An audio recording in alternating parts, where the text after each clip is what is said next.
din namin yung Game Express kasi they're going to give us copies of the game for giveaway. So, ayun. Pokemon! Gotta catch him.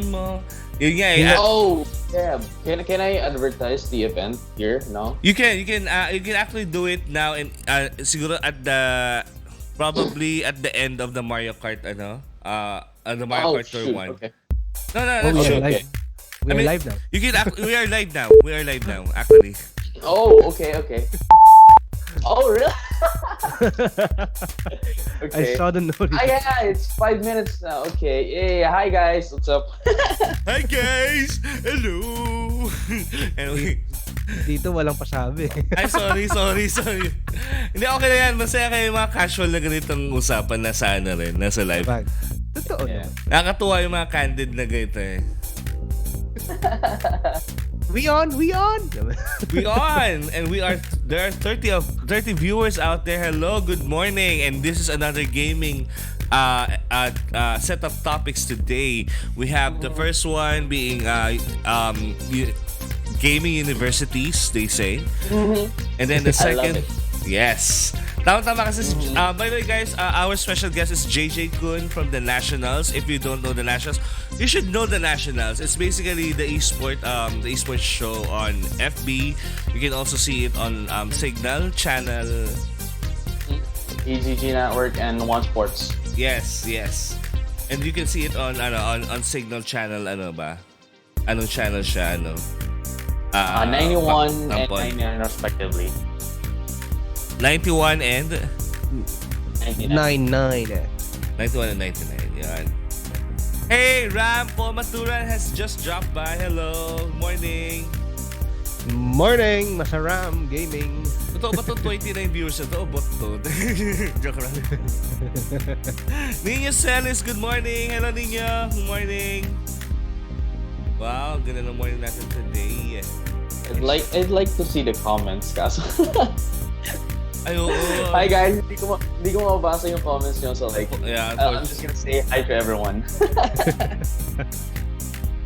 Yeah. Masaya ang episode natin today kasi we're going to talk about Mario Kart Tour. Damn it. I can no longer share Are you bad? No. I can share in groups na specific to RGCP. Daffy Duck is mad. Oh, it's Donald Duck. Donald Duck. Yeah. Hey, it's Donald Duck. Donald Duck. Disney. So until we still have like 2.5 minutes to show whatever we can show, because we have to think of the audio only people afterwards. So here's for you guys viewing on Tito Jose's channel, YouTube, Facebook page. This is a Rainbow Dash. If you guys didn't know, McDonald's has the Rainbow Friendship is Magic. Call this My Little Pony toy. So make sure you get that. And then the counterpart for the boys is Transformers, right?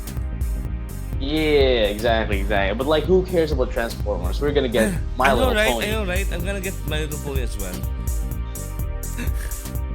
Milo Pony. And like, when you're ordering some, I guess, quote unquote girly stuff, and you're a big man, you're gonna be like, yo, just stare at the on the person on the counter and be like, on the poker face. Pabili naman po ako nung yung My Little Pony. With a manly voice. Yeah, with a manly voice, and I swear Yes. that is so that is so. You know, you're gonna get nervous a lot, like a lot. Now, kasi when you're saying parang in the outside you're like, oh boy, I'm a big boy. Pero inside I'm like, yo. It's really embarrassing. By the way, welcome to our 10th episode of the Tsongporado show. Hey, 10 episodes. 10 episodes. Our goal. Second week done. Yes, our goal is to actually get 100 episodes soon. Wow, next year pa yun. I kind of computed. It's gonna be like 6 months. So 100 episodes. Tatalunin ba natin yung probinsyano? How many episodes are they? 400. I don't know. Wow. Well, Daisy Shete had 1,700 if I'm What not the mistaken. heck? Why?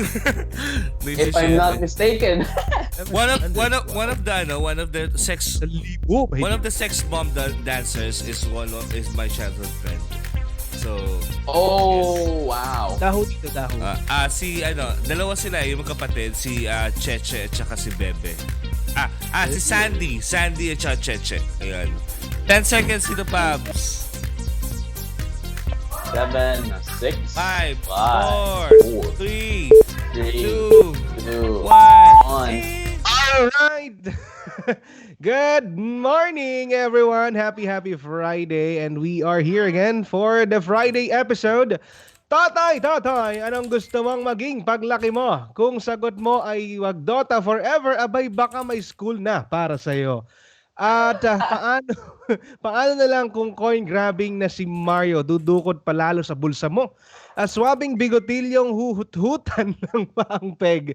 Malalaman natin yan lahat ngayong umaga dahil kami ang parausan nyo. Bago magtanghalian para sa kalmado at apurado, kinig na sa Tsongporado!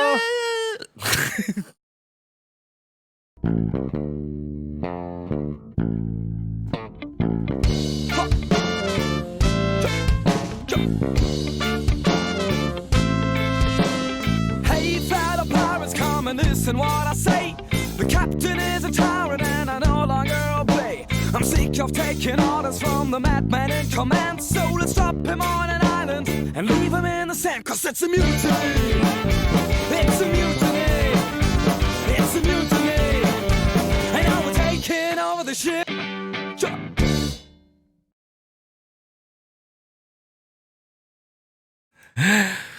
Hello, good morning everyone. Welcome to our 10th episode of the Tsongporado. Today is October 4, 2019 and this is Tito Jobs of obviously Tito Jobs the page. Take it away, Tito Pabs. Hello, this is Tito Pabs or Tito Pablo. Relax Media. Magandang umaga. Go ahead, bro JJ. And I am your special guest for today. My name's JJ of the Nationals, commentating for Tekken and other fighting games as well, and also known as Ampon ni Tito Joe. Yes, ang ampon ko yan. Yan ang proud daddy. Daddy? Daddy daw. Tatay. Yes, tatay. Yes, hello, ampon. Ayan. And let's acknowledge first the comments. Hello, good morning, Ram. Paul Maturan. We also have Dino Celis. Mirful is back. Hello, Mirful. We also have Green Cat Gaming. Good morning, our regular Green Cat Gaming. Si Jolo, syempre lagi nandiyan si Jolo. Jolo Aragoncillo ha. I like yung pasok ni Josh sa intro. Ay, ngayon mo na nakita, Jolo. Parang na 4 na araw na siya na nerorista dito sa intro natin. Gandang lalaki sa inyong lahat. Gandang lalaki rin sa iyo. Japoy Tom, pare-pareho tayong mga magagandang lalaki dito. Dino Celis, happy 2 weeks. O nga pala, weekends na nga pala. And thank you for celebrating our second week of podcasting. Tito Paus, meron ka bang Yes. May dumandalo ba sa'yo? Yes, Tito, meron. We have Green Cat Gaming. Good morning then. And si Rife Von nandito rin. Di pa din nawawala tawa ko sa singit ng mukha ni Josh. Singit ng mukha o singit ng mukha? Singit ng mukha. And sabi niya rito, OMG. Hi, JJ-Kun daw. Sabi ni Rife Von. What's up, boys? Boy. And so, as much as I want to see comments right now, I don't have no PC. Naka-phone lang ako, guys. So, wala akong mababate. So, if may bumabati man sa akin, hi, guys. Mahal ko kayo. And Janbel Valenzuela is here as well. Hello, Dal. Yes. And, syempre, ayan, ang susolid ng ating mga viewers natin, lalo na ito si Janbel. Si Nino, lagi nandito siya. And ano pa ang anong mas masusolid pa? Syempre ang ating mga sponsors. Ayan. Yes. Syempre, Rack Gears is the only gaming gear company in the Philippines with dedicated gaming user interface, research and development. You can get your gaming gears online by visiting their website at rack.ph. That's rakk.ph, or checking their Facebook page at facebook.com/rack.ph. Rack Gears, kalidad, kisig kasarinan. FYI, I just wanna stop lang this sponsor reel kasi gusto kong pakita all things that I use here are from Rack Gears. So this is from Rack Gears. Itong mouse na to. Ayan. Ayan. Rack Gears to. Of course, I'm using the ever so noisy mechanical keyboard, Sinag from Rack Gears as well. And also, I'm sitting on one of their earlier models ng na gaming chairs ng Rack Gears. Ayan. Gusto ko lang sabihin kasi syempre baka kasi parang pinapasadahan lang natin yung Rack Gears, hindi naman natin ginagamit. Syempre ginagamit natin siya. O yung headset ko nga pala Rack Gears din. Ayan. Rack Gears, JJ-Kun is waving at you. Sige, makakarating daw, sabi niya. Ayan. How about relax media? Lahat tayo, lahat na. Sana Oils, ayan.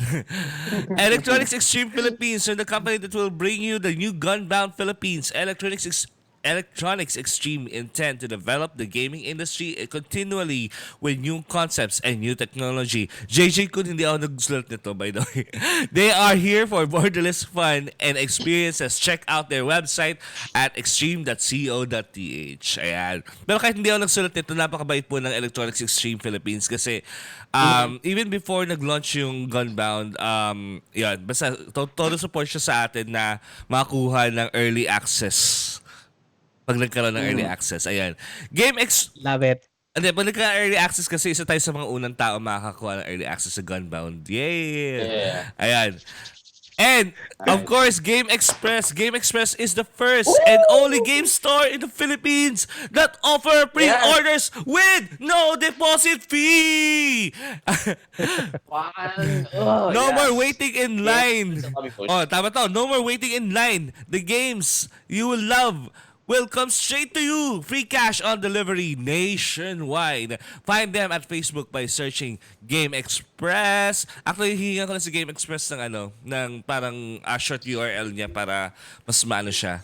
Mas madaling hanapin ng ating mga nanonood sa Tsongporado. And yes, and thank you very much everyone who are watching Sintram. Yo, everyone! Christina, hello!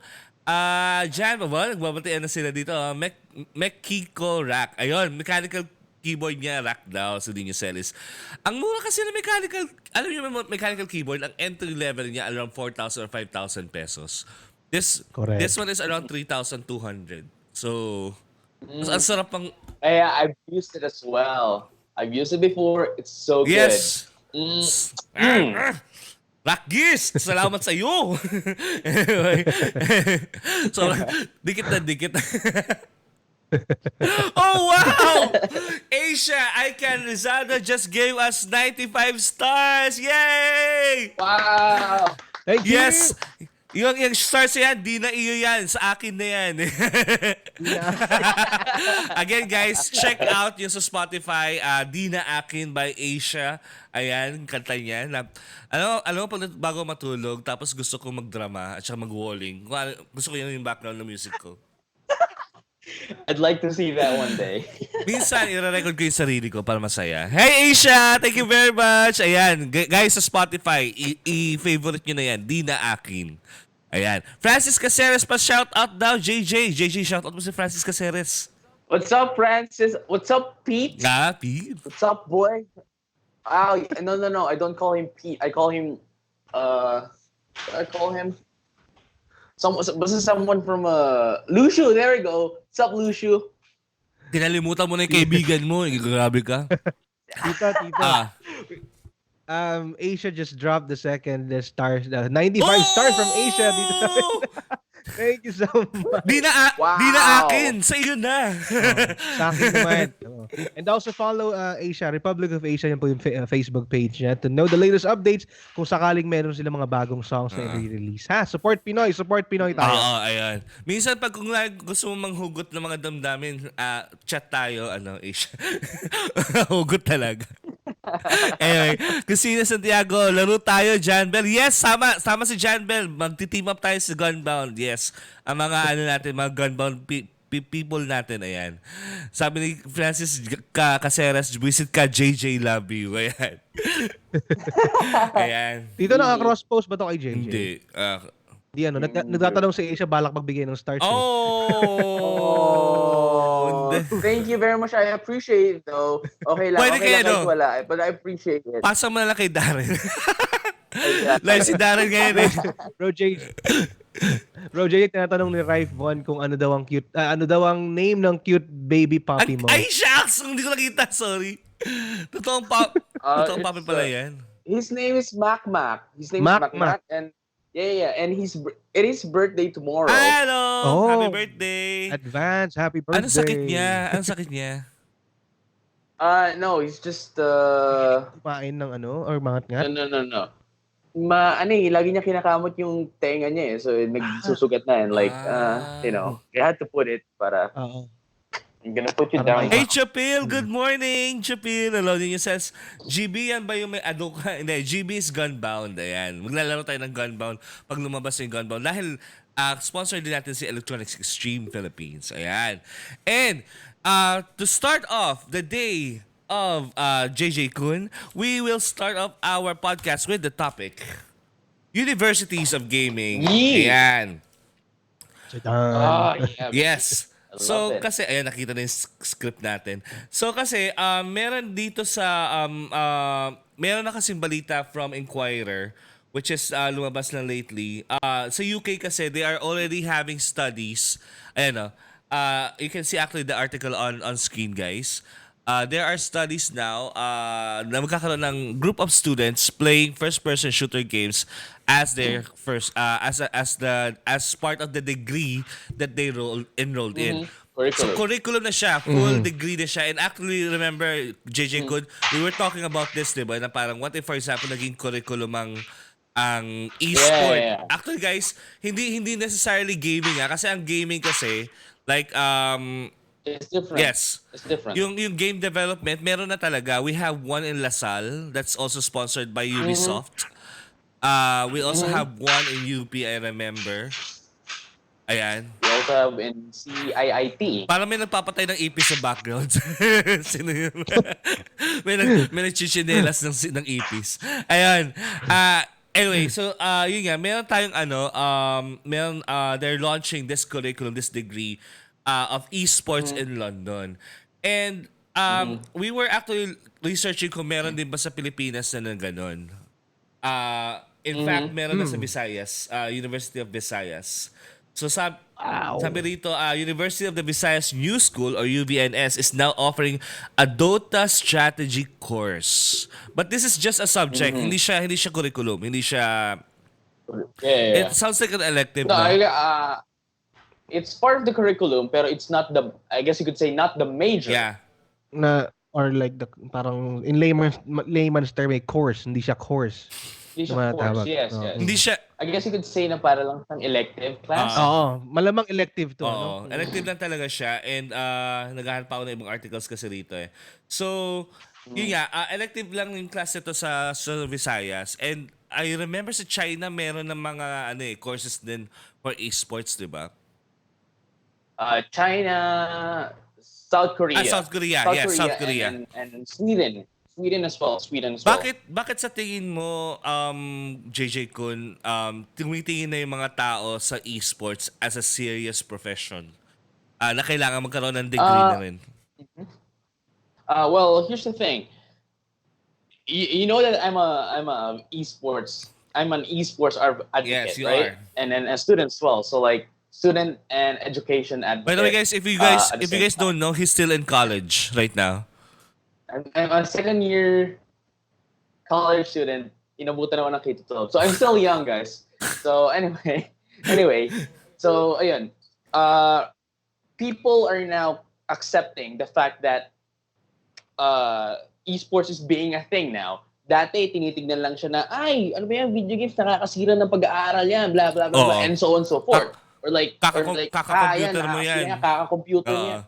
Exactly. But now, seeing that there's a lot of politics within the esports community, there's a lot of money in esports community, and in fact, we also have it on SEA Games, right? So, nakita nila na malaki yung potential of the money, and you don't have to invest. Well, you have to invest, but like the money that you're going to put out is not as much as any other industries, and it's easy to get money on esports. Yeah. So Especially like, so for like example, sa Fortnite this year, 11 million ba? 11 million yung napanalunan nung nung teenager. Nung champion. yeah, Parang ganun, $11 million. yeah, What? More than magkano sa Dota? diba? Dota has a pool of 31 million. Yung takeaway 31 million. nung nanalo this year, I forgot who won this year. In dollars, In in dollars, dollars, 31 guys. million Dollars, dollars. yes. Dollars. Which is actually insane kasi I haven't heard of any sport that high. Kasi usually pag sinasabi mo mataas na bayad sa isang sports, the first thing that you think about, it's not even boxing it's tennis. Tennis yung pinakamataas. And they always compare the That's the the sport. Fortnite. Yes, that's real. Well, real sports na rin naman esports I would argue. Yeah, I would it argue is. that esports is real sports. Pero It is. Strategy. considering 'di ba, Well, uh, there people are still arguing about it kasi what if what is esports sports if it doesn't include any physical contact, and then you could argue, how about chess? Chess. It's a real sport. There's no physical contact, you know what I'm well, saying? sa university namin sa UP, we call it human kinetics. So if it involves anything na may kinetics or parang it is a sport. I don't know if UP Diliman sees chess as a sport. I don't know. Doon kung nasa human kinetics siya, most probably wala. Kasi wala akong nakitang course doon Yeah, But it's kinetic, so yeah, but we do have a human kinetics department sa UP. And then they have courses. cool. They have courses for human kinetics, like for example, sports, dance sport. We have courses for courses as is a bit subject, but the entire curriculum is called human kinetics, and you can have a specialization. I think if we're going to implement something like something that accommodates esports, at least sa UP, the nearest that could take it in as part of the curriculum is yung human kinetics, kasi it's a sport and it is. how do you treat professionals coming out of that course? Yun yung importante na kailangan natin malaman, na parang pag graduate ba ng mga to, sigurado mo may trabaho na sila. Parang ganun ba yung assurance nito, di ba? We have comments here dito sa Christina Santiago. Sabi ni Green Cat Gaming, iAcademy Game Development. Yes, I know iAcademy. I remember there's a branch in Makati. They do. That's their main branch. Yes. Christina Santiago, better pa naman professional by skills and etiquette yung mga pro player. Tama. Well, hindi naman sa tinuturo yung etiquette, pero kasi may ibang tao na kahit tinuruan mo hindi pa rin sila Anyway, Chichay Season, morning! Hello, morning! Yung sa Lasal, offered by Bethesda or Ubisoft, I forgot. Ubisoft yung nagsusponsor ng game development. Green Cat Gaming, One Phoenix Academy by Tier 1. Ooh! School na talaga yan? O baka naman test the... I think it's just no. I think it's just their program courses, but it's not an actual So school. parang out of school courses, parang ganon. Parang yung I guess you could say yung mga hindi siya parang TESDA. It's more like, hey, papasok ka sa amin and then you're gonna pay us, we're gonna teach you this and that. And syempre, filtered pa yun kasi syempre you have to be talented. When you talk about sports-related curriculum, syempre may screening muna yan. Para sa fine arts yun, di ba? Sa fine arts kasi, before matanggap ka sa fine arts, obviously, kailangan marunong ka dapat mag-draw. At least, di ba? At least may alam ka sa color theory, may alam ka sa composition, di ba? Yun yung idea ng fine arts. Sa kinetics, dapat ganun din yun. Dapat may maalam ka rin sa sports na ginagawa mo. I guess lahat naman ng kurso di ba? Kahit ako, com-eng ako I needed to have skills for programming bago ako pumasok. So, ganun talaga. Yeah. Chua Mabi, di ba magko-collide yan sa pagsasabi na gaming is an addiction ngayon? Esports is now being offered. Chua Mabi kasi, meron tinatawag kasi na gaming addiction. Gaming addiction syndrome. Ayun. Iba yung gaming addiction. Parang isipin mo, kung ako addict ako sa shopping, ang shopping hindi talaga necessarily masama. Pero kung addict ka sa shopping, Yeah. yun yung masama kasi it stops you from functioning as a normal, citizen, a normal person. So kung ako, kung ako mahigaw sa gaming, I set an allocated time for gaming, like siguro dulo lang. Pero yung gaming addiction, yun yung masama kasi sabihin, buong araw na nun, hindi na ako nagtatrabaho, gaming lang ako ng gaming. At saka gastos lang ako ng gastos sa game. So, yun yung masama. Uh, Yung pag... ano naman eh. I'm Yeah, sorry. sure. Ayun, I just like to add lang na everything can be an addiction. May it be gaming, may it be eating, Alcohol, yeah, actually lahat. Yeah. So like it's in just moderation lang talaga. I guess na ano na lang siya, it all comes down to the discipline of the person on what he's doing. He or Yeah. she. So it's not really parang correlation causation na parang porket ipapasok mo yung anak mo sa gaming academy, magiging addict na siya sa gaming. Hindi naman sa ganun eh. Feeling ko magsasawa pa nga siya maglaro eh kasi lagi na lang gaming ginagawa niya eh. Di ba? May mga taong ganun eh. Dito Pabs, si Frio, pag sinabi sa'yo, Frio, anong gusto mo maging paglaki mo? Tatay, gusto ko maging Dota player. Ganun. Anong gagawin mo? May bias na ako dito kasi I am a gamer myself. I'll allow him to be so. But just to also add dun sa sinasabi ng mga tao, especially sa mga nakakatanda na sinasabi nila na para napaka-pangit ng image ng gaming sa kanila. Sabi nila magiging addict ano. The problem that I see is ikaw na magulang, hinayaan mo yung anak mo eh. Sino bang nagbabayad ng internet? Sino nagbabayad ng kuryente? Sino nagbigay ng pera pambili ng gadget, ng PC, right? So technically, ikaw ang nagsubo dun sa anak mo. Kumbaga you have to learn how to control them. Right. Sabihin na natin may mga access sila sa labas ng ano. Pero at the end of the day, ikaw yung nakakatanda, anak mo yan eh. You need to control your own your child. That being said, tita wait lang susunduin ko yung utol ko maaga na. Give me 5 minutes. No problem. Sige. Right?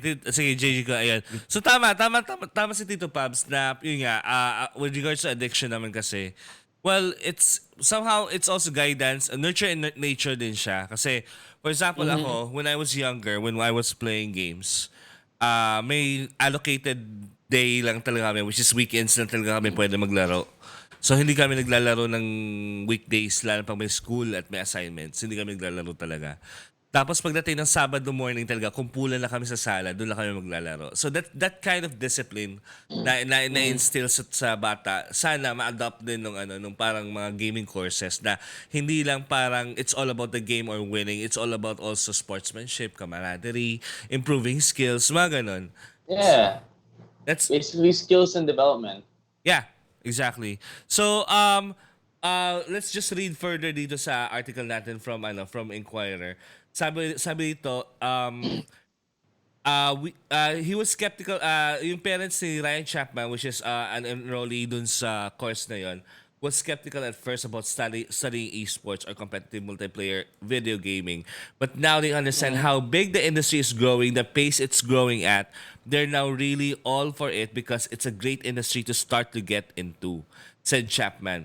But it's my problem kasi with it being a curriculum is that it's a competitive industry na hyper competitive. Syempre competitive din naman yung mga say sa banking, sa programming, any company is competitive.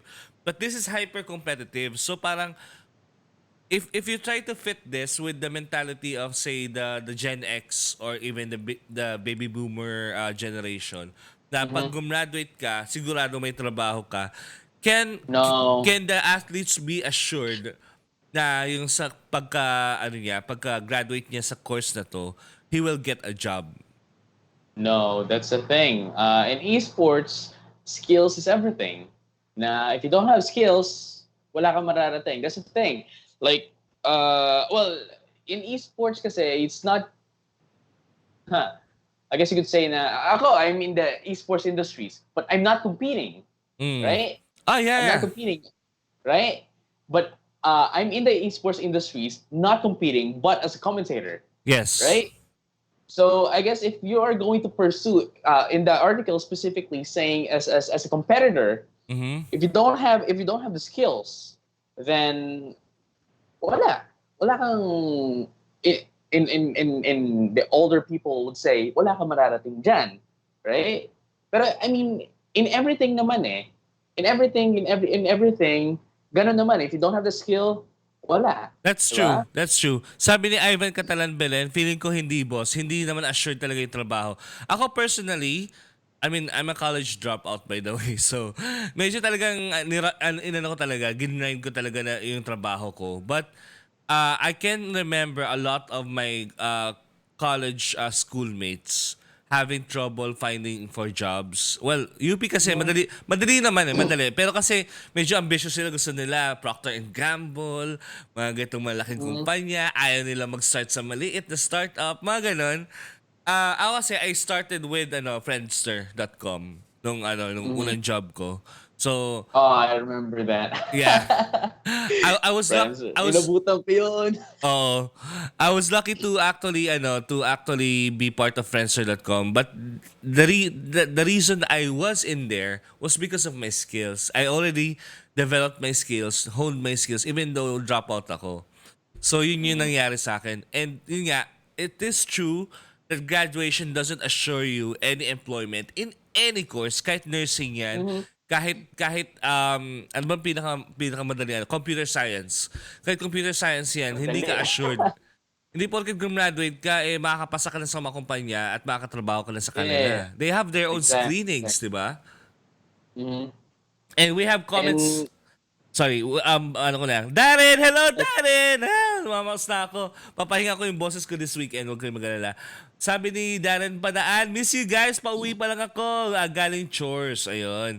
And Rafe says, JJ-Kun, as a showcaster sa Tekken, would you like to try to lecture for a course para mag-play ng Tekken competitively? Like in your perspective. Kasi ikaw yung nakakakita ng full view ng laro. Yeah, I would definitely want to. Because here's the thing. Here's the reason why I opted to be a showcaster, commentator, whatever you want to call it. Here's the thing. I know how to play the game. Yes. Yeah. I know I need to do this or that in specific situations. Mm-hmm. Right? But here's the thing. Application is a different thing. Yeah. Yes, I know what to do here and there, but doing it on that specific. Yung human I kinetics can't. Hindi niya magagawa yan. You can analyze, So, you know the moves, I can you know analyze, how yeah. to anticipate, but your hands are too slow to to react, kumbaga, ang mangyari. And your reflexes basically, hand and eye coordination, and ayun, pero I can teach, I can coach, yes. That's the thing. Kasi hindi naman, if hindi ko naman alam yung game or the analytics of the game, I won't not be able to commentate, right? Sabi raw nila yung mga And hindi at the same time. Sabi raw nila yung mga hindi raw yung mga hindi raw nagsasucceed sa industry, sila raw nagtuturo. Grabe. Ang sama nun, by the way. Nagtuturo ako, by the way. I teach programming. I taught programming in UP Diliman before. But it doesn't mean that I am not good at my craft. Yun lang. Sabi ni Rife Von Strangle, Tito Jobs and Tito Pabs, would you be game to lecture for games, especially Tito Jobs, para marunong siya sa mga game theories and overall history? I'd love to teach game development kasi I'm a programmer. I also like game design and level design.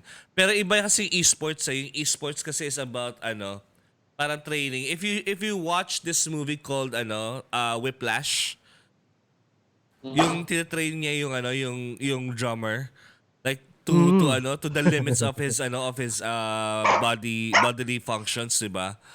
So parang yun yung ganun ng esports, it's grueling, 'di ba? Right. It's grueling, so it's only the good and the great will emerge from that course, I guess. Kasi skill based talaga siya eh. Ikaw, Tito Pabs, magtuturo ka raw ba ng gaming lecture daw, sabi ni Rife?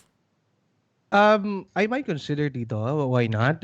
If in any case there's a specific game I can consider myself an expert on, like yung mga driving sims na nilalaro ko, no? Yes, pwede. Kasi I love sharing ano I love sharing yung mga know-how ko sa mga games. You know how I deliver yung mga streams ko naman, 'di ba? So Yeah. I love questions, mga ganun. So I think I'll enjoy it. I can't wait for you to play Gran Turismo kasi it is an e-sport right now. It is. It Di is. ba? Yun Right. na. Sabay haplos din sa So Manibela eh. basically, every video games is esports. May it be racing, may it be NBA, maybe Tekken, maybe Dota. Yes. Everything, as long as it's video games and it's competitive. That's the thing. Every video game that is competitive can be esports. Even the trees is competitive. Yes. Right. Have you guys seen that? Have you guys seen that? The competitive Tetris. It's so amazing. Yes. The hand and eye Super. coordination. Wow. Eh, maglaro ka pa nga ng Tetris 99, competitive na eh. Yeah. And according to Chichay Season, we're living in a world that studying hard at school or graduation is not equal to success. Tama. It is. I told you guys earlier na I'm a student, right? And I'm an esports advocate on education. Pero I also stand by my position na education is not absolute. It's not a necessity anymore. Kasi like while I like advocate education, right? Everything that you learn in school is already in the internet. So why are you going in for to school anymore, right? Why are you going to school if pwede ko naman aralin na lang dito yan mag-isa? You're only going to Correct. school because of the degree na kailangan for jobs. The thing is, you don't even have to go to quote-unquote proper jobs to live. Right? But So- the advantage of going to a degree is that you are paying experts for you to learn from. And that's why I paid for my degree, because I don't know much about programming, and that's why I'm paying my professors. That's the idea of tuition, basically. I'm paying professors to profess to me their specialization. If I do it just, commando style on the internet, that lowers my chances of getting better. At least for me. Mentorship. Yeah, it's kind of subjective, yes. Pero point being is that education is no longer an absolute need in compared to the old generation. Yeah. Okay. And yung opinion ko dun dito kasi totoo yun eh. Yung need mo na lang ng the only need that you have for proper education is the degree and yung papers. No? But the thing is, minsan nga kasi may mga makikita kang may makikita kang mga successful na most of them dropouts, mga ganoon. Kasi more on apart from the intelligence that you need to prosper, kailangan mo rin kasi ng diskarte eh. Di ba? Right. You Hindi porque matalino ka, oo. magsasucceed ka na. If wala kang diskarte, wala din. Yeah. At tawag doon, sabi ko nga lagi sa mga kaibigan ko, mga pinsan ko na tatay na rin, sabi ko, do not teach your kids to be intelligent. Teach them to be smart. Yeah. Kasi Exactly. pag smart yung mga tipong smart ka, marunong sa diskarte. Intelligence kasi more on books, ganyan. Pag smart kasi, diba? Yun. Street smart, di ba? Correct. Yung Ayun. sinasabi ng tatay ko, kailangan madiskarte ka lagi. Pero kasi, ang dali sabihin kasi kailangan madiskarte ka, pero paano? Parang, for example, on situations like this, how do you react? Kasi it's hard eh. Na parang laging, It is. na parang laging... Experience pa rin dito minsan. Experience, yes. Oo. I mean, anyway. We have comments more from Classic Lodge. Frame traps.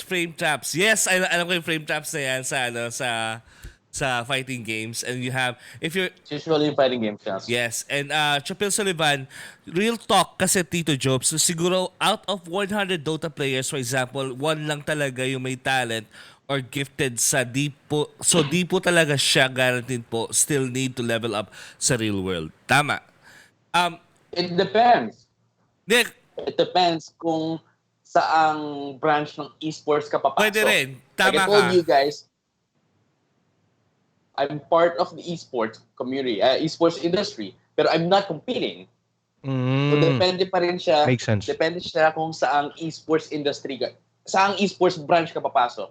Ba? Na the Dota players, of course, sure, they play. Pero ako, I'm also part of the esports community as a shoutcaster. Yes. So, ayun. Ngayon, we have Christina Santiago. That's why we have ranking at the C server. Ilan ang Southeast Asia server, ilan ang immortal ranks? They are the talented ones in Dota 2. Ayun. Sabi ni Classic Lodge, ako daw dapat ang Overcooked 2 professor. Ayan. Ayos. Ayan. Afi Galedo, pwede ba mag-stream ng... Ano ba itong mga to? Meron kasi mga mga haters kasi sa nagsuguran sila today. I don't know why eh. Kasi they want... Tito, si Chinry lang ba ang admin ng page? Si Chinry lang ang admin ng page? Ako lang. Do we have any Currently other... ako lang. At si Chinry nga lang. Tama. Sorry kasi Para mag-block sana. medyo kasi. Medyo toxic kasi.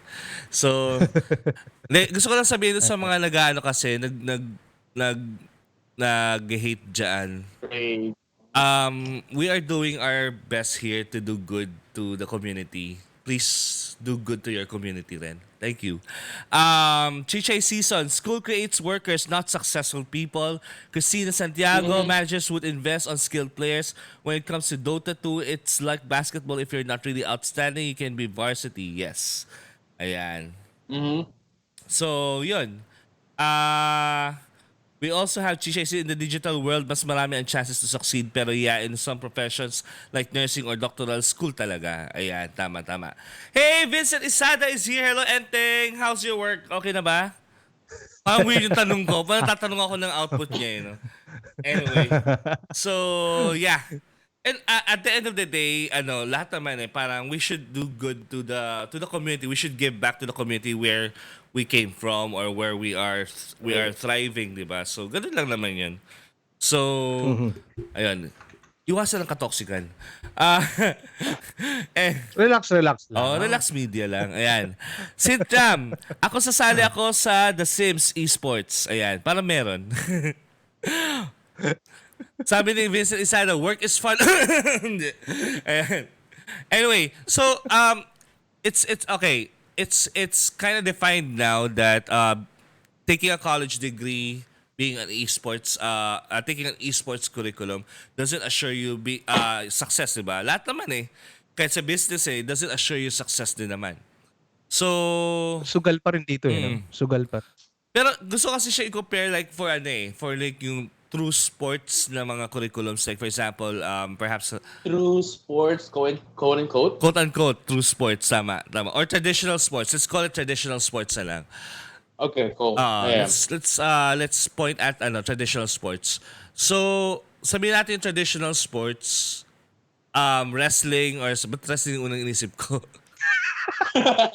Basketball dito, basketball, weightlifting, swimming. Kasi sa UP Diliman kasi naalala ko, weightlifting, swimming, taekwondo have courses talaga. And they are really honed talaga. Honed talaga sila for their craft. Tapos dance sport din. It's also being honed there.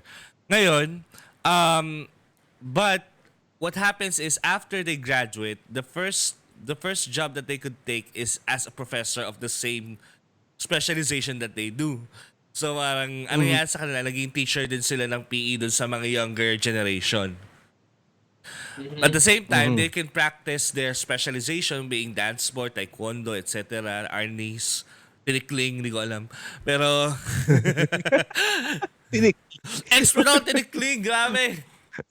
Ang yung sayo ko, parang yan. 30 steps per second ako. 30. Tinikling ba dito yung may kawayan? Yes. Yung our national dance. Yes. Sabi ni Chichay, haters gonna hate. Yeah, I know. Lang kasi, minsan kasi sana hindi naka-estorbo. Ayan. Tapos, so yun, parang kung sa sports kasi, maging teacher sila, pwede bang asahan sa esports na gano'n din ang mangyayari na parang let's start sa Lasal, na magko-course ka ng ng esports ng Dota or ng say StarCraft kung uso pa yung StarCraft or Tekken. Tapos the graduates will be seeded to other universities para magturo. educate. Yes. Para sa mainstream lalo siya. Will that be feasible? Tingin mo JJ-Kun? Yes, it's gonna be. It's actually no, kasi now that I think about it, yes, it is possible. Pero it's Pero hard. not as a course. Well, not as a specialization. I guess you could, if there's going to be a specialization, it would depend on the genre. So RTS, Not MOBA, yes, first not the person. game itself. Mhm. Genre. So like, let's say RTS nga, fighting games, racing games. Racing games, Pero yes. as game specifically, I don't think so. Because it would be really hard. Maybe you could have say you specialize in fighting games, so you're going to have a course, a subject na ito Tekken, what's it gonna be here, and then here's that and that. Pero what you're going to take as your courses, as your subject, would be the things that are common in every fighting game. Let's say we have the frame data. What's the frame data? What's the frame traps? Yung mga ganon, the general ones, not specifically yung game mismo. Yeah, exactly. So parang I can imagine nga like someone who should be like competing for say CS:GO and didn't pass, sabi natin, he could actually go to say Rainbow Six Siege. 'Di ba? Kasi it's a lot more tactical, it's a lot more 'di ba, parang mas puzzle siya, mas tactical nga, mas siya, mas procedural siya than your glitchy kind of games like say Apex Legends. Actually Apex Legends hindi lang siya twitchy may pagka-tactical din sa Apex Legends 'di ba? So It's a Rumble Royale game. yeah, Battle Royale games are very slow but yet it has to be refined 'di ba, na yung mga tactics mo sa kanya, ganun din dapat. Yes. So ayun, yeah, I don't think na pwede siyang I don't agree if ganun mangyari if for specific games. No, I don't think so. Kasi there are skills that you can just carry over to another game. Yes. Just like yung sabi nga ni Tatay Jobs na if hindi ka masyadong pumasa sa CS:GO, Counter-Strike Global Offensive, pwede kang mag Rainbow Six. It's still the same. It's still first-person shooter game.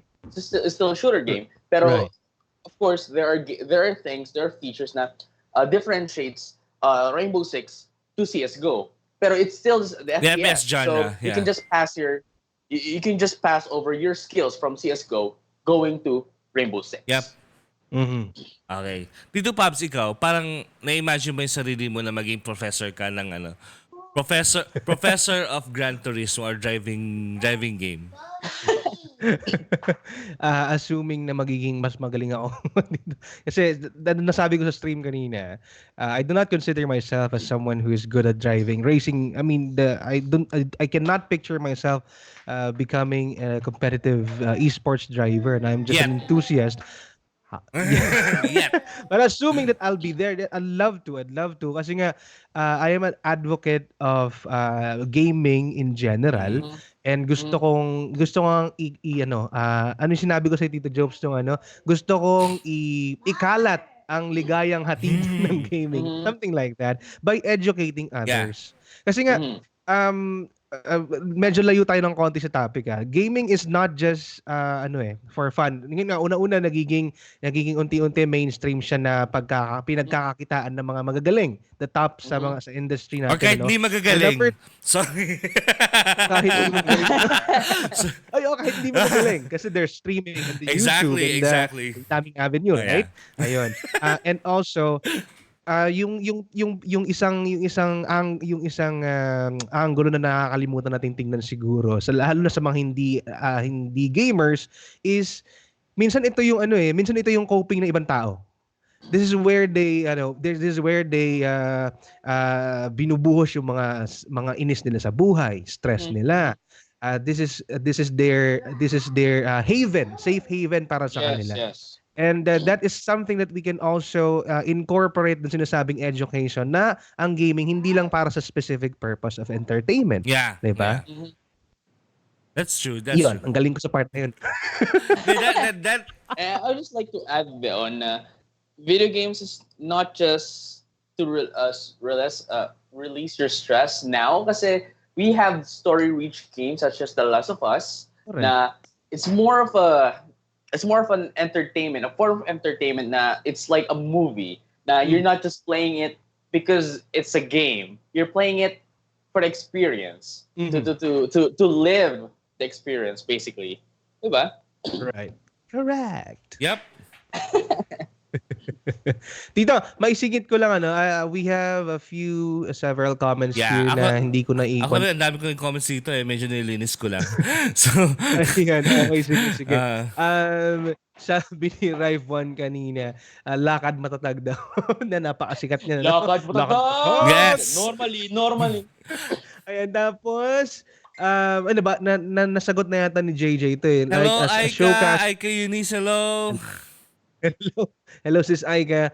As a showcaster sa Tekken, would you like to lecture? Yan, nasagot ko na. Yes, di ba? Nasagot na yan. And then, just a simple idea, sabi. Since if it's skill-based, how about try making a system similar to normal work? The higher the skill, the higher your position may be, and more chance to No, it won't work. It won't work.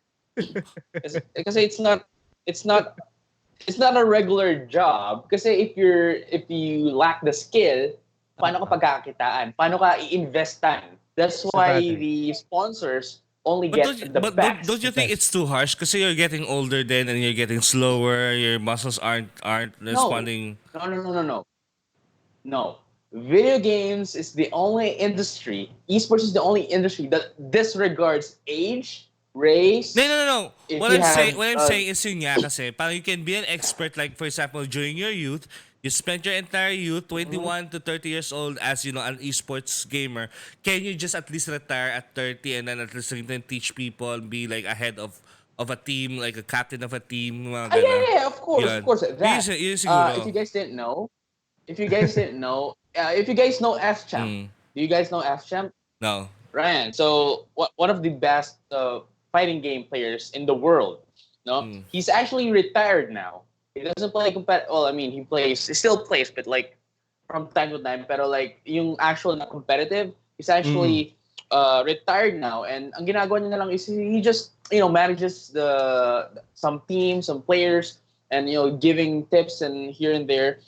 Pero hindi na siya yung todo-todong competitive player na talaga. Yeah. Pero then again, even aside from Ryan, aside from F-Champ, right?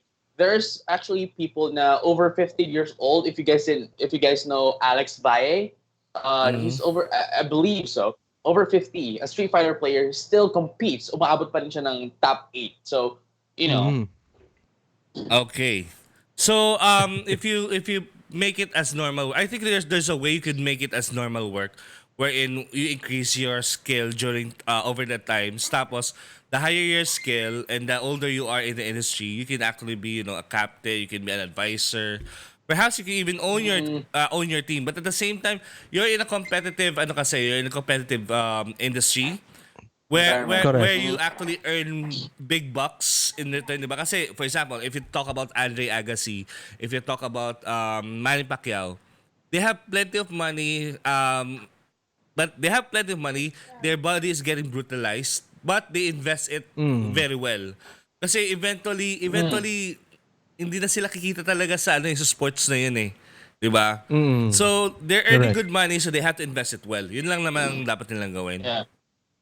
I would like to disagree dun sa unang argument na kapag mas tumanda ka, mas mataas na yung position mo, whatever. I would agree, pero not as a player. Not as a player. That's the thing. Hindi porque mas matanda ka na, you have more knowledge, mas magiging mataas na yung position mo. Like I said, you guys are all equal. It doesn't matter what your age is. Pero like, say yung mga trainer, yan, yung mga ibang position, yan ang pwede. Kapag mas matanda ka na, you could be on another position, but not a player. Players are all equal, regardless of age, of like, if you have any disability or whatever.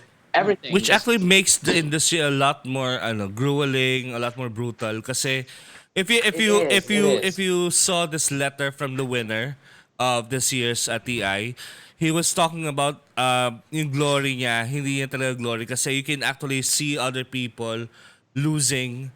Tapos parang they've spent so much time training themselves, trying to hone their skills just to lose to those winners. Na gano'n eh, ang harsh di ba? Ang harsh nung industry na to. But they exist eh. Yeah. I mean, it's the reality. It's inevitable that one would kasi, lose. Sports kasi is about competition, about competition with other well-abled people, di ba? So, it's a spectator show.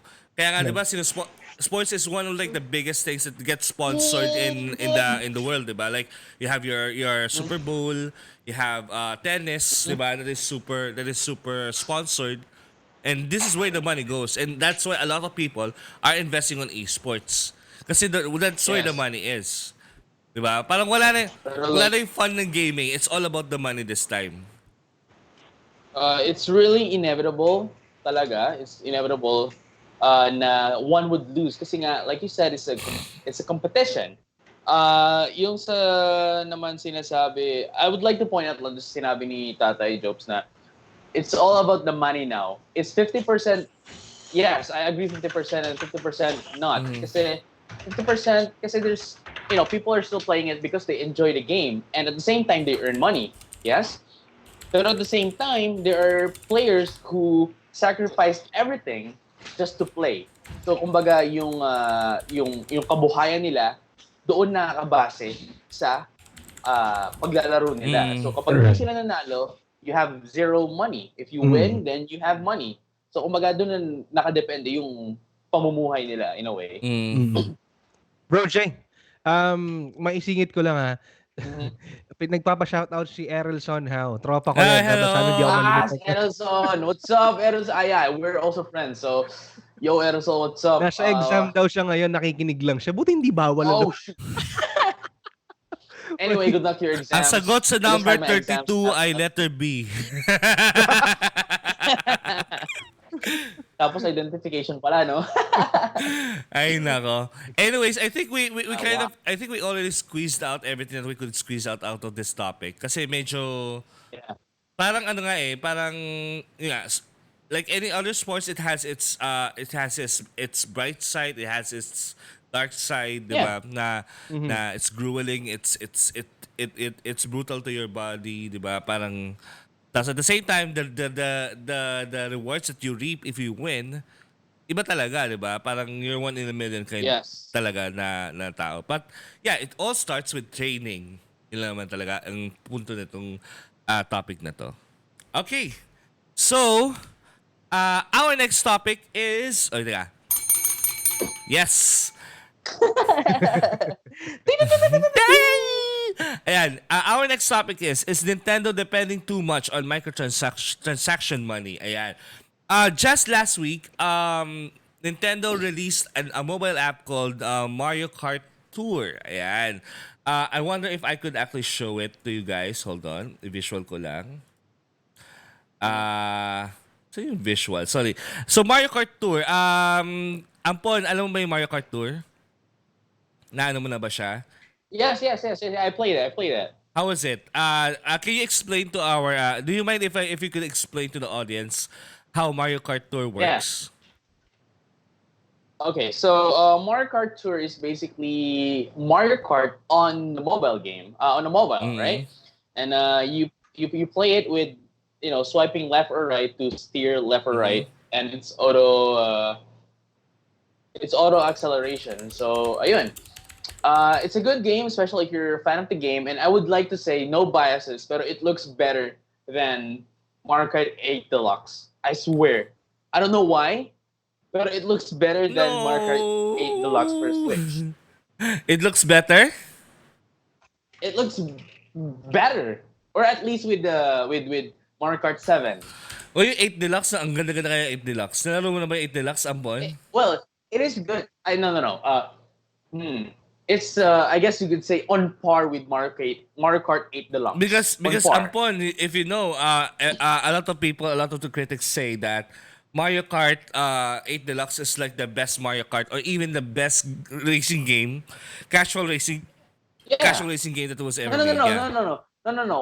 What I'm saying is visually. Kasi dahil sa ano, ano ko, I don't know why, but it looks so beautiful. It's even more beautiful than 8, yung vanilla 8 from the Wii U. So like I guess actually, you could say it's on par with Deluxe. Diba? Pwede. No. Sige. So, Mario Kart 8 Deluxe, the thing that's happening with it is, ito, pinapakita ngayon, it's actually kind of one of those gacha games. Dito, Pabs, have you heard of those gacha games or mga ano? Alam mo ba yung gacha? Honestly, hindi dito. Ito Sabi ko, sa Japan kasi, di ba, alam mo yung mga nakikita mo sa mga ano, sa mga sulok-sulok na mga groceries na merong parang yung bubble gum dome, bubble gum sphere, tapos parang you put maghulog ka ng ₱5 tapos may makuha kang parang bilog na laruan. Ang tawag nila doon sa Japan, gacha. So it's So basically it's a RNG randomized thing kung ano man yung makuha mo. And then ganun din yung ginagawa nila sa Mario Kart Tour. So sa Japan kasi may mga sa Japan kasi may mga apps kasi na parang tinatawag nila na gacha games wherein na parang may mga collectible items ka na randomly generated or randomly picked for you. Yeah. So eto nangyari sa Mario Kart.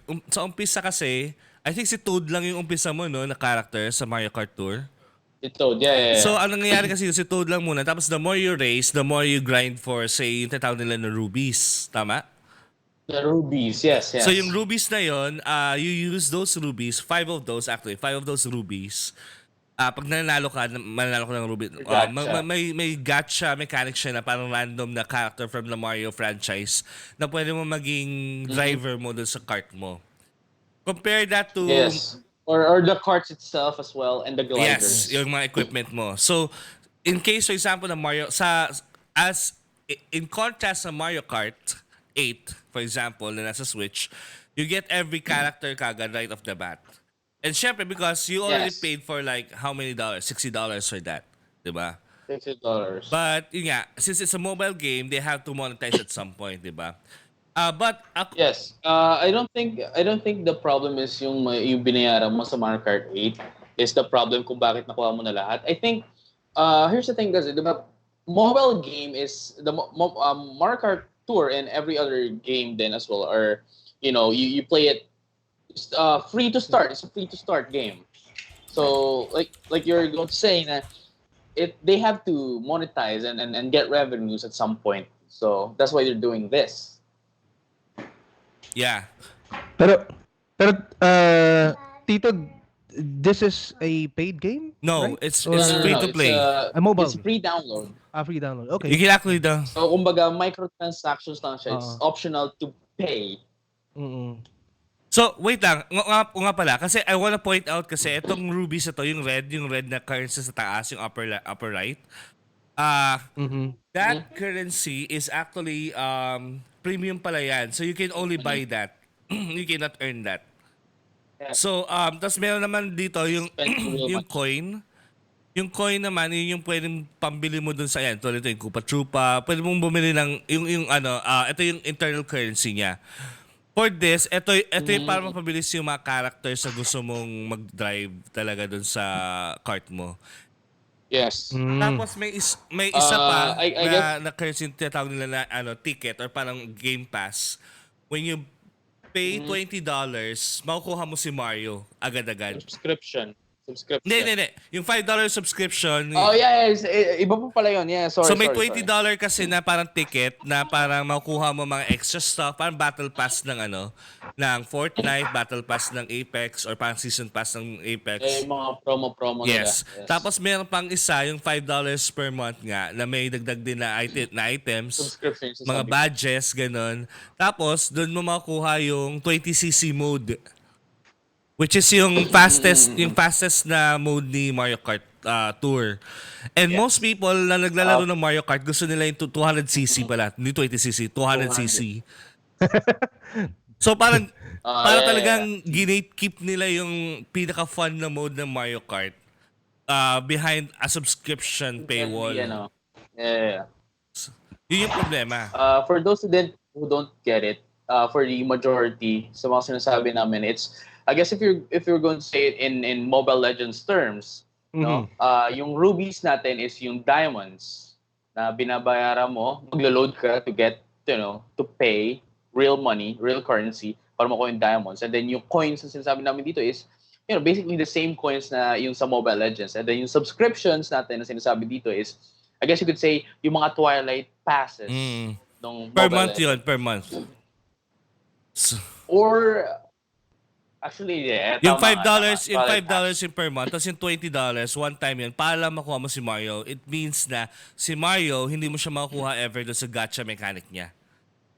Which is sad kasi kailangan mo talagang kasi bilhin. this is called Mario Kart Tour tapos hindi mo malalaro si Mario. Parang why?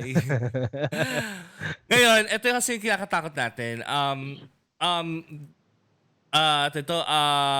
Nintendo has been depending so much on microtransactions recently. I disagree. Sandali lang, wag mo na, easy lang. Yeah, okay. Intro pa lang tayo kasi syempre I also disagree. Opening statement. I'm sorry. Opening statement pa lang tayo kasi medyo nakakatakot kasi na parang Nintendo has been depending so much on mobile apps na almost like twice a year or thrice a year they release a mobile app. So according to recent stats from their mobile revenue, it grew 6% to $85 million in Q1 2019. That is money that they barely see sa regular games nila. So yung Dragalia Lost, it just got released early this year, pero it was only Japan. No. It was I think last year pa, if I'm not mistaken. Mixed quarter per title growth, hindi 2019 lang yung meron siyang data eh. Ayan. It's been a long time. Alright, cool. Pero I played that game. Yeah, ang biggest cash cow nila talaga is Fire Emblem Heroes, which actually earned $46.6 million of player spending globally. So that's only one quarter. Hindi. Yung launch pala to, yung launch. Pero yung hinahanap ko kasi yung alam ko kasi 77 million yung na-earn niya just yung second quarter lang alone this year. So sobrang laki nung ina-earn na mga gacha games ng Nintendo. The question is this going to be something that Nintendo will be will be depending on just to survive as a company? Or is it something na, kasi mayroon silang statement na sinabi na we are doing the mobile game just to advertise our mainline products, which is yung Switch Lite, and also the games that come with them. What do you think, JJ-Kun? Do you think are they depending on the mobile revenue just to keep the lights on? No, I actually disagree kasi there's more factors than that. Kasi here's the thing: the first party games were made by DNA, yes. So I guess you could say the publishers and the rights is Nintendo, pero everything is actually being handled by DNA. So it's not actually Nintendo's problem, but DNA's. Pero then again, the name that's being used is Nintendo, so Nintendo ang pumapasok. And then for Dragalia Lost, the Dragalia Lost's what do you call this? Side naman is that hindi mo masisisi yung Dragalia Lost kung bakit super cash grabbing niya for a gacha game kasi it's by Psy Games. And you know that Psy Games really dito, talagang minimilk nila ang Yeah. games nila in every game that they have. But why Nintendo is engaging with this? Yun yung question. Is it because they just have to have presence on mobile? Kasi parang with the success of the Switch right now, parang is it because nag-launch sila ng mobile app before? That's why a lot of people were reminded that, hey, Nintendo is still here? I think so kasi you can agree that the video game the mobile gaming industry is getting bigger. Mm-hmm. You know, like I guess it's just something na we have to do this kasi ito yung trend ngayon, so we have to be here as well na maging in tayo. And we all know na in a statistics Japan 90% are playing mobile games rather than console games. Not even the Switch. Yeah. I mean, yes, it's big, pero ang pinaka patok talaga sa Japan ngayon is mobile games, not console. Or handheld. Not even handheld, mobile games. Dito, Pabs, ito. Kasi diba, nakalaro ka na ba ng mga mobile games na like for example, Clash Royale or ano? Kung dito, mostly MMORPG sa phone. Anong games? Like Lineage, ano ba pangalan? Basta mga ganun. Those kind of games. Do you spend money on them? Very seldom dito. But you still spend. Wow. Ako lang dito. Twice. I would say twice lang. Twice. Twice lang. One was 50 pesos and then the other one was about close to 400 pesos. Yo. Oh, speaking of that, I just spent 500 on Mobile Legends. Wow. It's a thing. I mean, it's been a long time since I last spent on microtransactions. Like, I can even remember. I can even remember yung last time. Kasi I guess the last time was Metal Gear Solid 5. Other than that, wala na eh. Yeah, tama. It's been 4 years since I last had a microtransaction. But yun nga kasi, para sa akin kasi parang it feels to me na parang yung mga gacha mechanics, yung mga gambling mechanics, dapat wala siya sa games, and somehow Nintendo is kind of dipping their toes on it. I mean, I'm not saying that Sony is not doing it. Sony is also doing it through their mobile division. But and also obviously Microsoft is also doing it with Gears 5. So parang lahat na ng kumpanya talagang nagdi-dip na yung toe nila. Nag-iisa na nga lang yung kumpanya na parang pinaka-pure when it comes to gaming, which is Nintendo. Tapos andito sila, they're dipping their toes on microtransactions. What do you think about that, JJ-Kun? Is it a direction that they can go to, or? I think it's just I guess you could say a route. Kasi, like I said earlier, the gaming industry is getting bigger and they have their games free to start, right? And yes, they get revenues, dami ng downloads lang. That alone will give them money. Pero of course, even if kasi libre pa rin yung game eh. So they have to like they still have to get some money in any other way with that game. Diba? I would wish na parang these games are just parang just to give brand awareness to those who cannot buy the Switch, who just have their smartphones, 'di ba? Parang may brand awareness lang. I hope na yun talaga. But the fact that they have the gacha mechanics in there and the microtransaction mechanics in there means that they're also intent to earn from it talaga, like to earn it, of course. Like in a huge way, 'di ba? Like the Konami way. Ganun. Yun kasi na-feel ko kasi parang Konami way yung dating ng doon. So, Pero like, it's, ganun na siya ngayon eh. Like, can you give me a game na walang microtransaction? I mean, aside from Fruit Ninja. I mean, even Angry Birds has microtransactions now. May paywall na, right? Yeah. Actually, ang dami mga tao dito nagsasabi na I always pay for mobile games. Legends. No, Mobile games. mobile games in general, sabi nila Tito Pops. Si Darren daw, lagi daw siya nagbabayad for, ano to, Mobile Legends? Darren? ML. Lineage daw, Lineage. Ayan. Lineage. Ayun. And Mm. everyone owns, sabi, Premium items. according to Chupil Sullivan, everyone owns mobile phones kasi Tito and ma-reach siguro ng Nintendo yung ibang market yung hindi gusto maglaro ng console or handheld games po. Ayan. So, Pero I actually think talaga na it's kasi Nintendo is a Japanese company and nakikita nila in their like environment na mobile games is being, we all know na kung ano man yung top sa Japan, ilalabas ng Nintendo to the Western. Now, after that, then the Western people would appreciate it. So I guess that's one of the biggest factor talaga. Japan itself.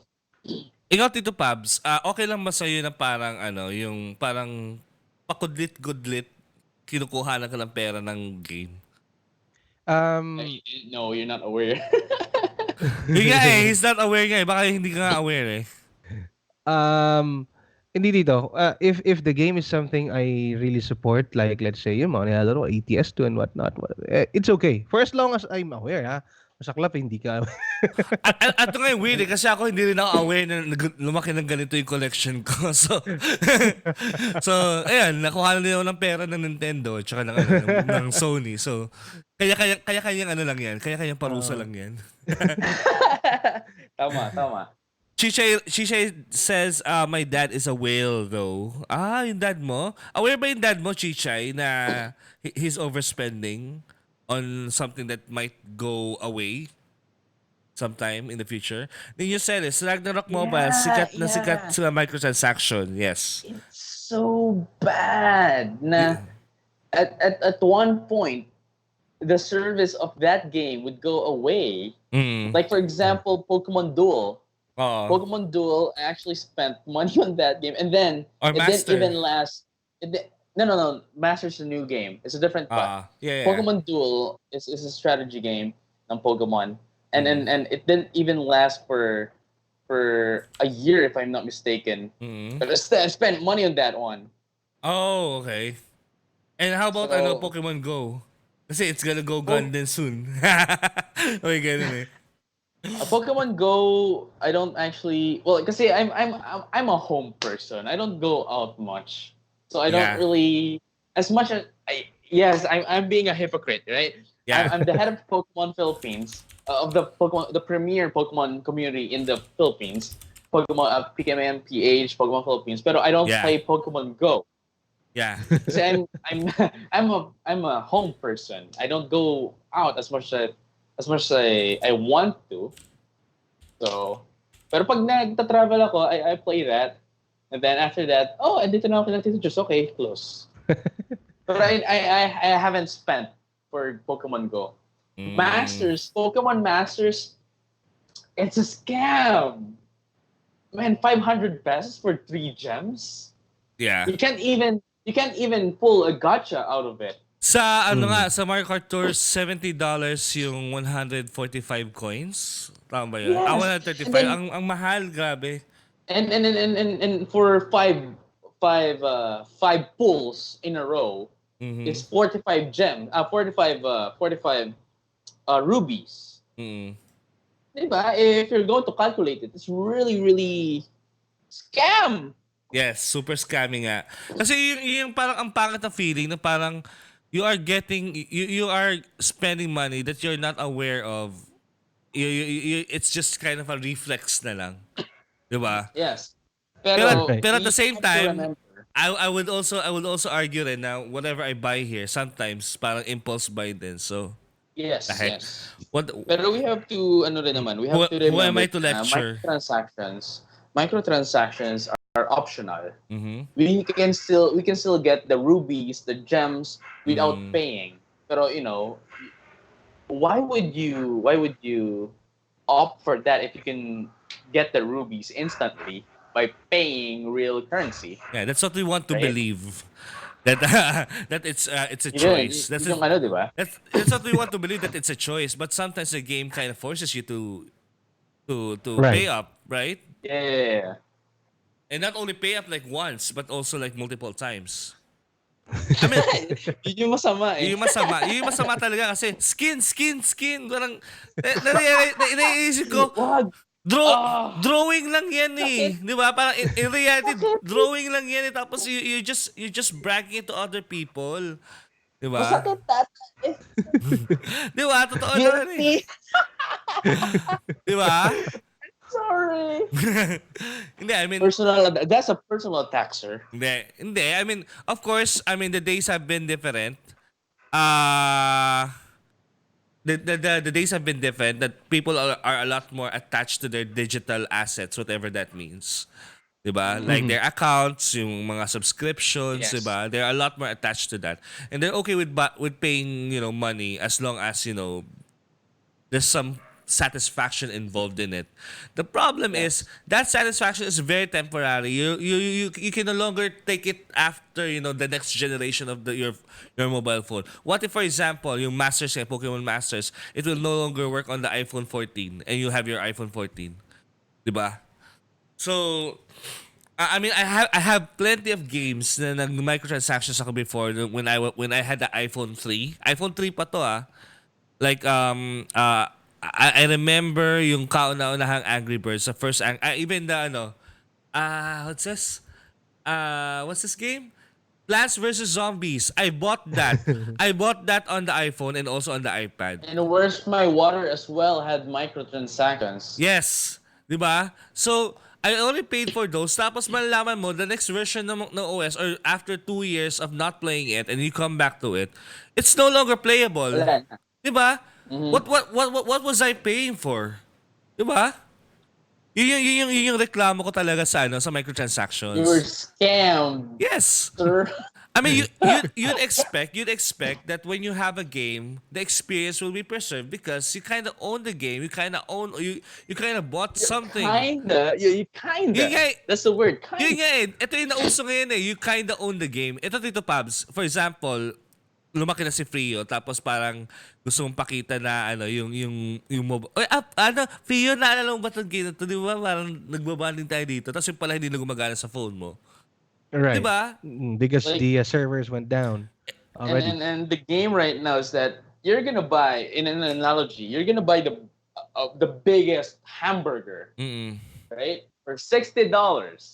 You're gonna pay for the buns. Mm. Then you need to pay another, like, say $30, $10 for the patty, another $10 for the lettuce, another $10 yeah. for the tomatoes, and so on and so forth. Kumbaga nag-iba na yung parang approach mo to consuming. Kasi iba na yung generation eh. This Right. generation has been more digital than ever. I mean, considering that what we are doing here, diba? What we're doing here is free to everyone who are listening, like normal radio, Yes. diba? Kasi that's how people expect radio shows are supposed to be, diba? Pero pagdating sa mga consumption, sa mga konsumo natin, iba na. Parang yung movie na napanood ko last week na nag-bond kami magkakapatid, it might be gone kasi wala na yung subscription namin ng Netflix, say 2 years from now, 3 years from now, diba? Mhm. So, Right. yun yung medyo worrisome sa akin ngayon na parang everything is just so temporary, but at the same time, can you actually have everything as permanent as the word permanent, di ba? Parang wala rin naman. Everything is temporary naman talaga, totoo lang eh. Pero yun nga, as much as possible, experiences should be preserved. Yun yung at least yung advocacy ko sa gaming. Ayan. Ayan. So, Tito Pabs, ayan, medyo yung sa Mario Kart kasi, yun nga, parang what I'm afraid of is that Nintendo might be focusing too much on these mobile apps, that they forget that they are a game company, that they have created plenty of games that gave us experiences, that gave us bonding moments with family, with friends, diba? Playing games. So, baka nakakalimutan ng mga companies na yun talaga yung core ng gaming. Diba? Right. And right now, everything is a scam eh. Di ba? And True. napaka-rampant ng ano ngayon dito yung issues when it comes to microtransactions. Imagine, yun nga masaklip. Masaklap. Masaklap eh. Okay pa ako sa microtransactions if a game is free like sa mobile games, right? Pero you'll be paying for $60 sa game sa mga AAA titles, and Yeah. then you will be the game companies, the publishers will be milking the shit out of you because of microtransactions. Parang napaka-unfair, no? Pero the thing is, wala tayong choice eh. Walang the general masses of gamers, they do not have a choice. Like NBA 2K20. Gagawa ka ng player mo sa my career. You bought the game, I bought the game for 2,300 pesos upon release. Gagawa ka ng my player mo para sa career. And then of course, you would not want to play sa my career yung player mo sa my player pala, sorry. Base stats yung 60 rank 65. You would not want that. Overall, 'di ba? You would need to up the stats para medyo maka-ano ka naman, maka-score ka o maka-forma ka ng konti. And the only way for you to do that, day one na spend the virtual coins. Yes. And you need real money to gosh, lagi na lang kumakatok sa wallet natin yung mga games na yan. Ay nako. Pero yun nga dito, players are left without any choice. Kasi unang-una, walang ibang franchise ng NBA ngayon. It's only 2K na lang. Because NBA EA Live has long been dead. May NBA Live pa. Next year daw. May live pa. Next year. year. Dito, pero currently, wala pa. No? Babalik pa lang EA. Nice.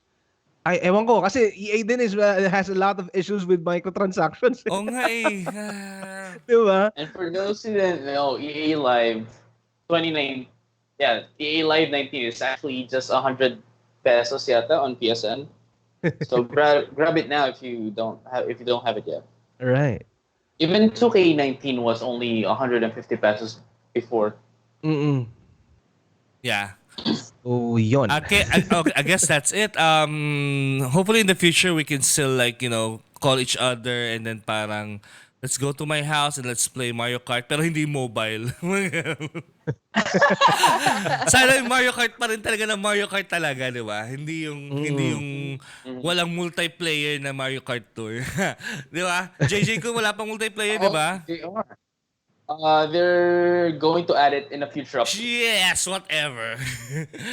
it's kind of obvious that they rushed it just to rake in money eh. Baka ano lang talaga, unnerve lang. Considering Mario Kart 8 Deluxe when it launched, it had online multiplayer right off the bat. All the drivers that you want, diba? You just Well, you have to remember that mobile gaming industry is different from console games. So of course you're gonna play. You're paying you're paying for the full game. So But the problem is, you're paying for the full game, but some other full games nagki-creep in yung free-to-play models. Correct. Parang hinututan ka na nga $60, hututan pa talaga ng isang katerba pa. Considering ito if you remember EA, tama yung sinabi ni Classic Breath of the Wild. Classic Clutch. Breath of the Wild naman, hindi man siya microtransaction. It's a DLC. It's an expansion. DLC expansion. It's okay. It's okay expansion. Expansions are always Final Fantasy 15. Walang microtransaction ng Final Fantasy 15. Expansion lang din. It's not the story is not complete. Ganun talaga eh. Wala talaga eh. Nirarush out nila eh. Sorry. Tama yung sinabi kanina ni Classic Lodge na sabi ni EA, open-minded ka ba? Ganun yung dating eh. Open-minded ka ba? Grabe siya. Naawa naman sa mga marketers kasi yung mga marketers sa bago talaga nila di ba? Magkaroon ng, salespeople pala ang tawag doon. Yes. Sabi ni Krusty Clash dito, open-minded ka ba? Ako naisip ko But wait, there's more. I know. Pag after you purchase, add to cart, and you paid for it, and then may pa. But wait, there's more. Add $5. Mga ganun, di ba? Ayun, ganun. Di ba? At may mahabang comment dito si Green Cat. Lol, pinakamalalayo sa EA Star Wars Battlefront 1. Every other map may bayad. Lalo na yung kay Han Solo na DLC, almost same price as the standard game. Pero mas malala pa rin yung Battlefront 2 na yung initial state niya. Yung Battlefront 2, hindi mo pwedeng bilhin talaga yung mga characters. You have to grind it or to gamble it. Sobrang bakit mo kailangan i-gamble ang content sa game? People already paid $60 for that shit tapos kailangan pa i-gamble. Parang, ay, just go. Anyway, maybe it's just me. Maybe I'm just too old school for gaming. So, ayun. I wish I miss the PS2 era. Na all you have to do is unlock the characters, unlock the modes, and now you have to pay for them. Kami ni Tito Pabs, yan, SNES era yan, SNES at saka Genesis, di ba? I'm sorry. I'm still young, so I'm really sorry. Yeah, speaking of the obvious, anyway, nakakamiss dito sa old school.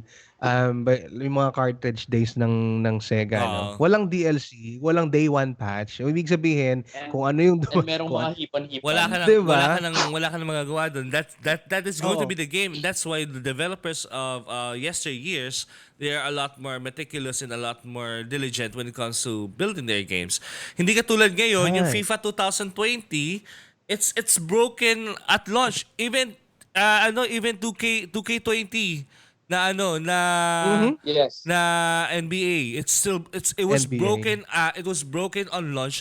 Tapos yung icon pa niya 2K19, NBA 2K19. So you are being sold the same product, the same code, di ba? For $60 more. Like what the heck, di ba? What the heck? Ano ba ginawa ng mga kumpanya to sa gaming industry natin? Nakakagigil lang talaga. Anyway, episode Don Corneo 9.99 plus Honeybee Avatar. Hindi naman siguro.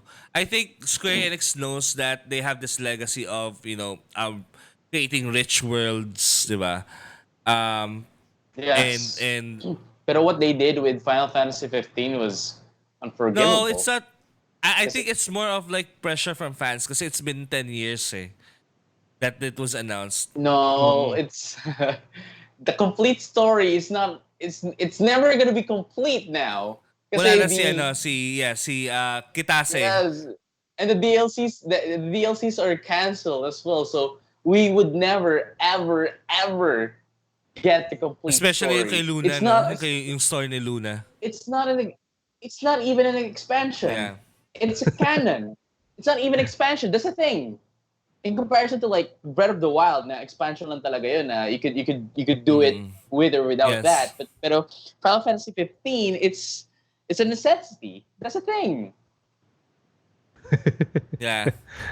Anyway, so I guess we are settled with the discussion about the Mario Kart Tour thing. Yeah. We're just hoping that Nintendo will stay Nintendo in the future. Hopefully, may mga apo tayo, we can play Mario and Mario Kart with them, not using our mobile phones. Yeah, even if they don't have the microtransactions, they still have the amiibos, which are also microtransactions, by the way. I know it is. Well, they are not micro.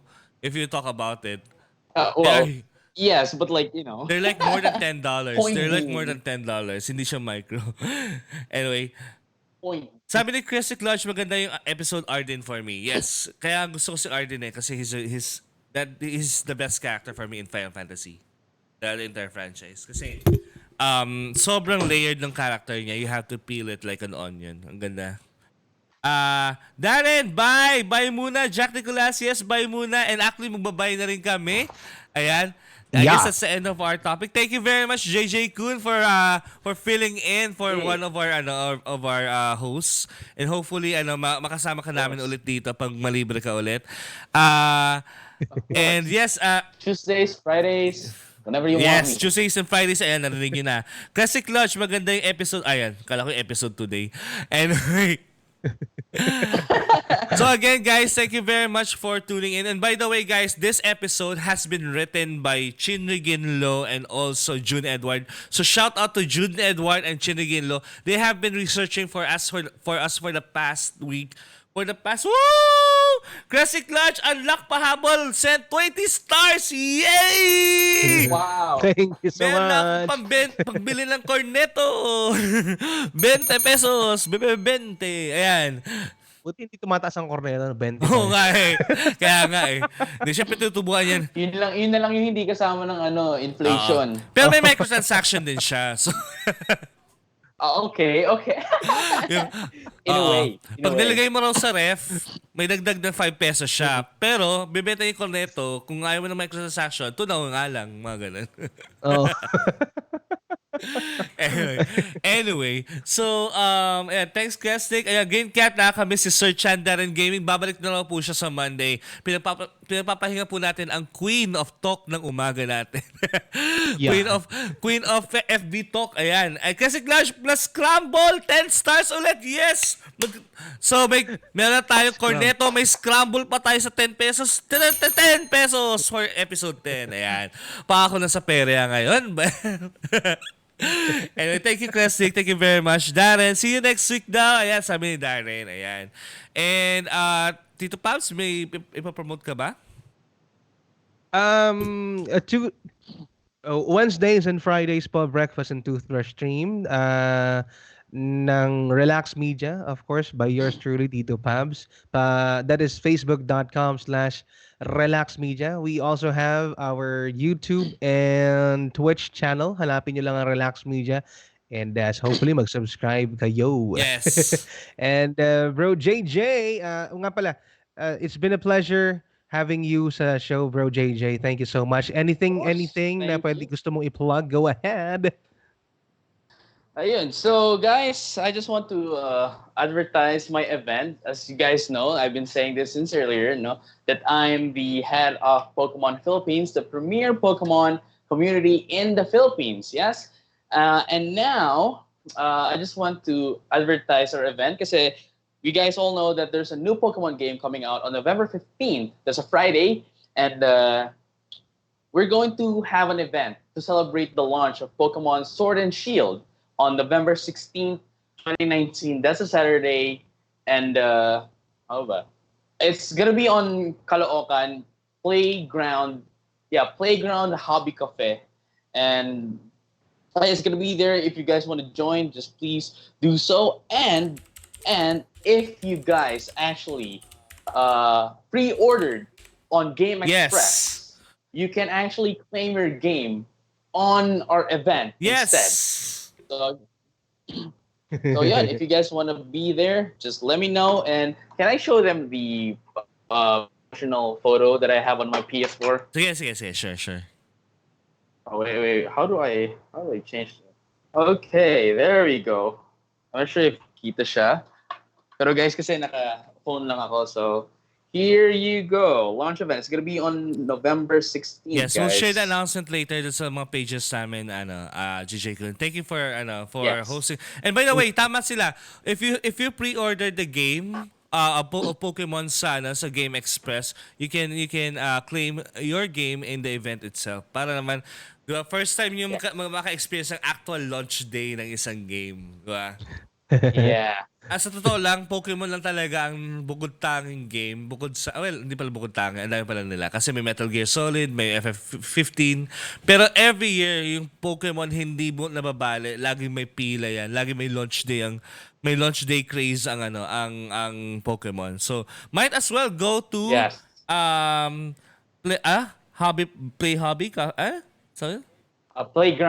Playground Hobby Cafe on November 16 sa Caloocan po yan. Ito yung nasa likod ng Victory Mall, tama? No, malapit sa MCU. Tabi ng MCU. So niligaw ko po kayo, mga kaibigan. Tabi po ng MCU, hindi po yung Jollibee doon. Basta meron po doon, basta maghanap na lang po kayo. Ayan.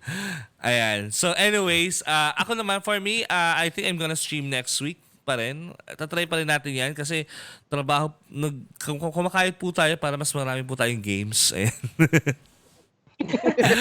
Ayan. And yun nga. Thank you very much. Thank you very much, Darren. Alam niyo kung bakit. Ayan. Thank you very much, Ram, Christina. And wala, nag-message kasi sila sa akin. Thank you very much, guys. I really appreciate your love and your friendship. Ayan. Thank you very much. And ayun, Tito Pabs, take it away. All right. Ayan, bago ko po basahin yung sponsors natin. Um Sabihin ko ulit 'to, no? Masyado na pong uso ang Pilipinong asshole at walang disiplina sa sarili. Magsawa naman tayo, no? All right, that being said, we would like to thank all of our brand partners. Rock Gears. Rock Gears is the only gaming gear company in the Philippines with dedicated gaming user interface, research, and development. You can get your gaming gears online by visiting their website at rock.ph or checking their Facebook page at facebook.com/rock.ph. Rock Gears, kalidad, kisig, kasarinlan, and also Electronics Extreme Philippines from the company that will bring you the new Gunbound Philippines. Electronic Extreme intend to develop the gaming industry continually with new concepts and new technology. They are here for borderless fun and experiences. Check out their website at extreme.co.th. Once again, extreme.co.th. And last but not the least, Game Express. Game Express is the first and only game store in the Philippines that offer pre-orders with no deposit fee. No more waiting in line. The games you love will come straight to you. Free cash on delivery nationwide. Find them at Facebook by searching Game Express. Ayan na nga po. So thank you for joining us sa 10th episode. 2 linggo na po kami dito sa Tsongporado. Kami ang parausan bago magtanghalian para sa kalmado at apurado. Kami magbabalik bukas, sa Monday, 10:30 to 11:30 ng umaga dito lamang sa Tsongporado!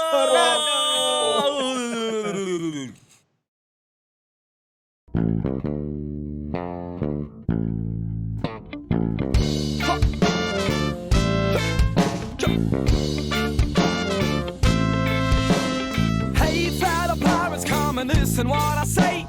The captain is a tyrant and I no longer obey. I'm sick of taking orders from the madman in command. So let's drop him on an island and leave him in the sand. Cause it's a mutiny. It's a mutiny. It's a mutiny. And now we're taking over the ship.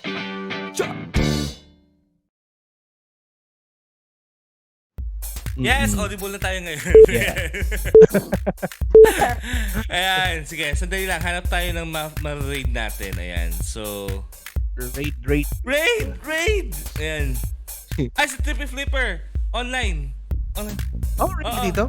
Ay, oo nga. Sige, sugod. So we're going to raid Aika! Yay! Ayan. Ay, teka. Live pa ba dito? Hindi siya live. Wala, pinaasa mo ko. Ayun, joke lang. Sino to si Nergeeks? Hindi ko ito kilala. Hindi ko siya kilala. So, si Retro Revolution, hanap tayo ng iba. Kasi marami nang nanonood kay Retro Revolution. Maghanap tayo ng mas konti na nanonood. Konti. Oo. Hi, Rock Gears. JJ-Kun is waving at you. Game Extreme, guys. Game Express. I love you guys. Gusto ba pwede? Si Xbit or si Engel. Engel's Gaming. Ito na lang. Sige, dito. Si Choco Chaco. Choco Chaco na lang ulit. Ay, online pa rin ba siya? Natabunan yung notif ko eh. Sige. Chaco. Yun. Sige, guys. Do watch Choco Chaco and support him, guys. Thank you. Bye-bye. Bye-bye. Kaya tapos na tayo.